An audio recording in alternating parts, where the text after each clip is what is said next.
Hello, welcome back to another breaking news update. My name is Jimmy Boyd, and you were watching Boyd News. I want to thank you so much for tuning in today.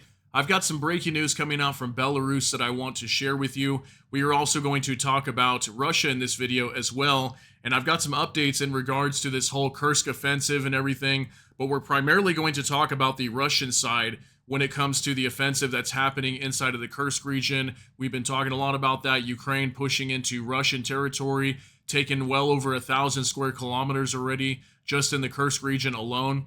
So I've got this major report that shows that Russia is definitely struggling right now to fight back against Ukraine, to even push them out of their territory, and they're struggling in terms of this war in general. And take a look at this, what I have on the screen. Belarus transfers Russia military equipment as Russia struggles in Kursk.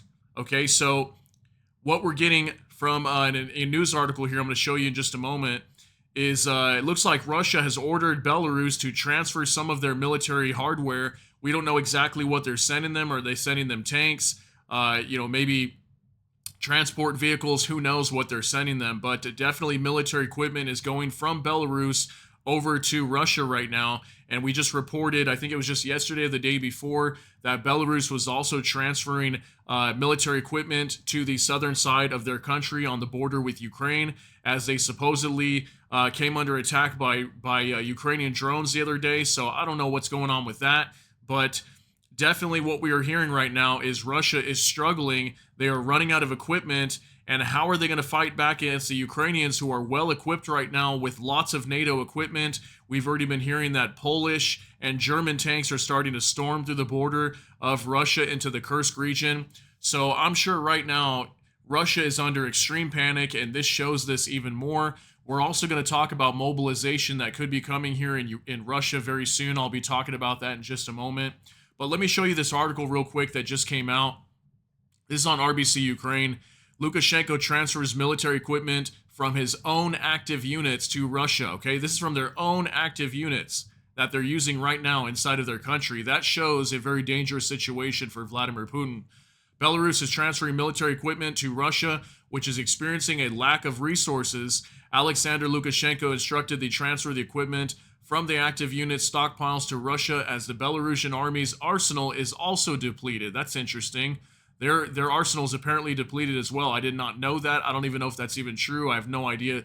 I can't completely confirm if that's true, but it says, according to Belarusian news, that their Belarusian news was stating that their arsenal is depleted. So obviously that makes sense if that's true, that why they have not gotten involved in this war. They'd probably get their butt kicks if they don't have an arsenal to even go to war against Ukraine with.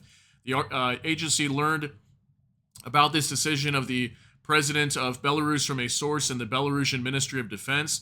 It is noted that Russia asked Belarus to transfer some of the equipment after the successful actions of the armed forces of Ukraine in the Kursk region, as it faced an acute shortage of weapons in this and other areas. So something to note about that, okay, that they're facing shortages, right? Something to think about here that I've been thinking about in regards to this is that what have we learned over the last month, maybe 2 months going back? Is that Russia has primarily been focusing on the eastern side of Ukraine. Mostly in the Donetsk region is where we've been hearing of heavy fighting. Okay, lots of the Russians are trying to push through there in the Donetsk region.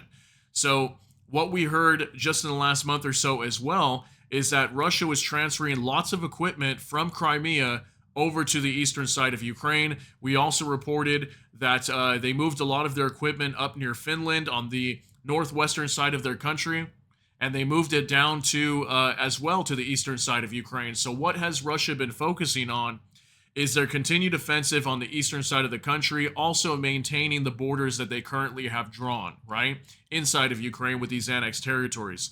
So because Russia's been so focused on the eastern side of Ukraine, this is why Ukraine decided to launch an offensive on the northeastern side of their country in the Kursk region, that was completely, for the most part, undefended compared to the eastern side of Ukraine, because Russia is allocating so many resources to that area. So they may have messed up big time by doing this. This is also why they're having major shortages, because a lot of their equipment has flown to the eastern side of Ukraine. Okay, so this is not the first time that Belarusian military equipment has been transferred. For example, in 2022, when the Russian armed forces suffered significant losses in Ukraine after a full-scale invasion, Russia asked Belarus to use its arsenals. At that time, T-72A tanks, ammunition, artillery, and trucks from warehouses were transferred. The current situation is reportedly critical. In 2022, Lukashenko transferred equipment to Russia from warehouses, and now he is forced to give away equipment from the active units. Okay, active units. This indicates that Belarus's own stockpiles have been virtually emptied. Despite the devastated weapons depots, Lukashenko has recently begun to hint at possible direct hostilities with Ukraine. The reason for these manipulative threats and the demonstrative movement of Belarusian equipment on the border was Ukrainian drones, which, according to Lukashenko, crossed the airspace of Belarus. At the same time, military experts believe that there is currently no threat of attack from Belarus. The spokesperson for the Seversk Operational and Tactical Group, Vadim Miznik, that's kind of hard to say, sorry, advised the Belarusian government to deal with Russia regarding drones in the Belarusian sky. Okay, so we talked about that just the other day. Like I said, Belarus moving lots of their military equipment to the southern side of their border, bordering Ukraine, because they supposedly came under attack by dozens of drones that may have not been targeted inside of Belarus, but they flew through their territory, and apparently Belarus had to shoot all these drones down to protect their country, right? So, wow, this is a major development, and this definitely does show that Russia is in a very dangerous position right now, considering that they have been invaded. They are short on equipment to fight back against the Ukrainians. The Ukrainians are flowing in with lots of NATO military equipment as well. And we've been hearing that the Ukrainians have taken over 1,000 square kilometers in the matter of a week. Okay, less than a week, actually. I don't even think it's been a week yet. And they've already taken 1,000 square kilometers. And from what's been reported, supposedly, they've taken more territory inside of Russia just in the last week than Russia has in the last year or something like that. Much different time frame with the Russians pushing into Ukraine compared to Ukraine pushing into Russia. So this is absolutely insane. I can't believe what we're seeing here. And this is definitely leading to major issues for Russia, for their economy, for their military, and ultimately Vladimir Putin. This all ends up back on him because he's the one who initiated the attack for Russia to go into Ukraine. Okay, so this is backfiring on them big time. And I'm very certain that Vladimir Putin has to be extremely nervous right now about what's going on. So let's shift gears just for a moment and talk about Russia. Let me show you this. There's a report that came out on Bloomberg, and this is reported from Nexta on X. New mobilization in Russia may be announced at the end of 2024, says Bloomberg.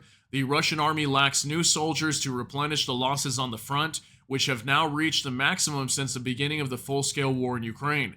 This was reported by Bloomberg, citing 3 sources close to the Kremlin and the Russian Defense Ministry. According to them, it is not possible to solve the problem of replenishing the army with the help of contract servicemen.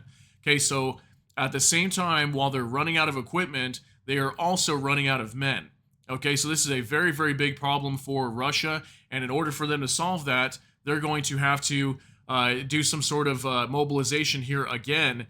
And what we're getting from Bloomberg, is that they're announcing that Russia may be starting another mobilization process here in Russia again very soon. And this would be very highly likely and would not surprise me if they were to do that, considering the situation right now. I mean, I'm surprised they're not in full-blown like emergency evacuation and, crazy situations happening in Russia right now, considering that they have been invaded pretty heavily by the Ukrainians.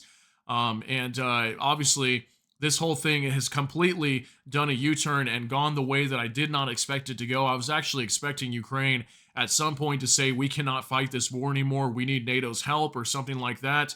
And it has gone the other way completely. And now the Ukrainians have taken the fight to Russia. So this is going to get insane, guys. The next few months in this war is going to get absolutely crazy. I can't imagine what we're going to see happening here in the next few months leading up to the elections in the United States. But I just wanted to share this information with you, let you know what's going on. But yeah, it looks like Belarus is sending much needed aid, military assistance over to Russia very soon, considering that they are struggling to fight back against the Ukrainians in the Kursk region and also suffering heavy losses, most likely on the eastern side of Ukraine as well. But let me know what you think down below.